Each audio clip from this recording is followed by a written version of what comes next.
I just had breakfast with 4 governors who've returned from Kuwait, Iraq, and Afghanistan.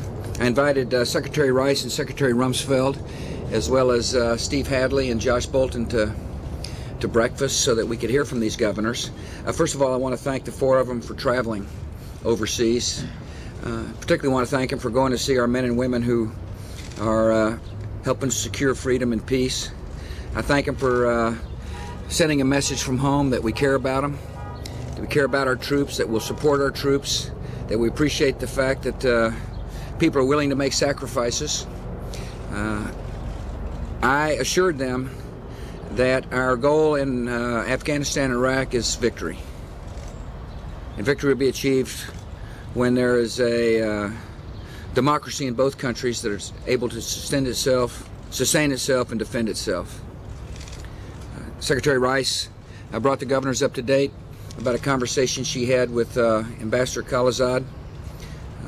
We fully recognize that the Iraqis must step up and form a unity government so that those who went to the polls to vote recognize that a government will be in place to respond to their needs. In other words, we also recognize that vacuums in the political process create opportunity for malfeasance and harm.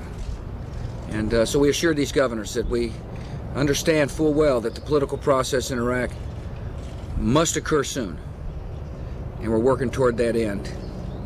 I again want to thank the governors for coming. I asked them if they wouldn't mind saying a few words. I don't expect everybody to agree with my decision to go into Iraq. But I do want the people to understand, the American people to understand, that failure in Iraq is not an option. That failure in Iraq would make the security situation for our country worse. And that success in Iraq will begin to lay the foundation of peace for generations to come. Governor Daniels. First, profound gratitude to the President and administration for the chance to go, for the chance to carry a message to the men and women of our state who are serving in such large numbers there. Our love for them and our appreciation for what they're doing for the rest of us. My dominant impressions are, one, the sheer proficiency of the United States military in carrying out the tasks they have been assigned. One knows this, but till you see it firsthand and on the immense scale, it's very hard to express how well they do what they are asked to do. Secondly, the commitment to their safety, the enormity of the investment in each and every soldier, and the ingenuity and the constant adaptation to the evolving tactics of a very malicious and determined enemy is very heartening to people who, like us, who feel responsible for the men and women in harm's way. Everything that can be done is being done, and on a daily basis. I think third, the involvement of the citizen soldier and the full integration of our Guard units as well as reservists, and then of the services with each other. Very hard to tell, impossible to tell till you ask who is whom. And this, I guess, can be thought of as the transformation that this president came to office intent on driving, happening before our eyes. Lastly, I will simply report that the commitment to mission on the part of every single person I talked to, and I gave them ample chances to express themselves out of earshot of their commanding officers and others, is unanimous. They believe they're doing something important. And I was spontaneously asked to re-enlist 13 different Indiana National Guardsmen for 6-year new hitches and swear them in while there. And so I simply will report on their behalf that they think this is a noble thing they're doing, and are very proud of the contribution they're making, first to the security of our country and their loved ones at home, secondly to the establishment of freedom in 2 lands that have been denied it for so long. First of all, I want to say to all of the people in America about how proud that I am that the way our troops are being treated. Our citizen soldiers, our guards, our reservists, and our active duty people from West Virginia. Their spirits are high. They're committed to the safety and freedom that every American enjoys and should enjoy, and hopefully make the rest of the world free. They're committed to getting the job done, and they're working very hard. They're a dedicated group of people, and it was so good to see them and being such high spirits. Give me a different perspective, and the commitment people have towards freedom, the desire that other people in the world have for the freedoms that we take for granted so many times. The one thing that we were able to talk to some of the provincial governors, there's nothing free in the word freedom, nothing at all. So they're working very hard, and they're committed and dedicated, and our troops, the West Virginia troops, are committed to doing everything they can to have a successful resolve and to make sure they get their job done. Governor, thank you. Thanks.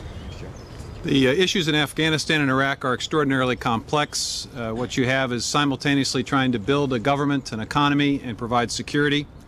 And sometimes it can be difficult to express how difficult the challenge is. I had the opportunity to visit with members of the Iowa National Guard, of whom I am extraordinarily proud, as we all should be.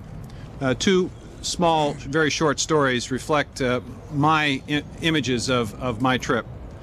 First was visiting with a member of the 134th Medical Company. They handle transportation of folks who are sick and ill.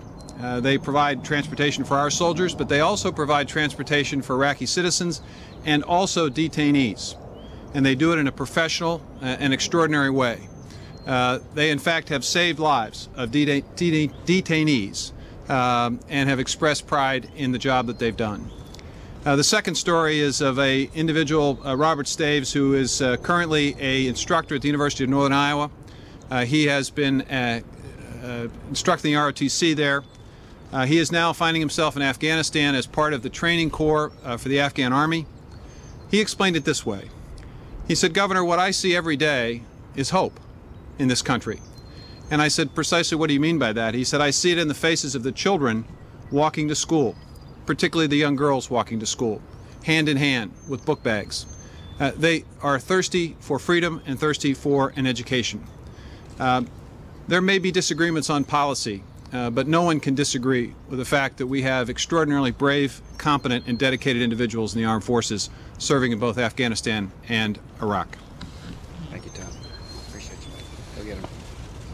Mr. President, I cannot tell you how grateful I am to be able to go to Iraq and Afghanistan and Kuwait for Easter weekend to spend time with the most dedicated patriots I've had the privilege of meeting.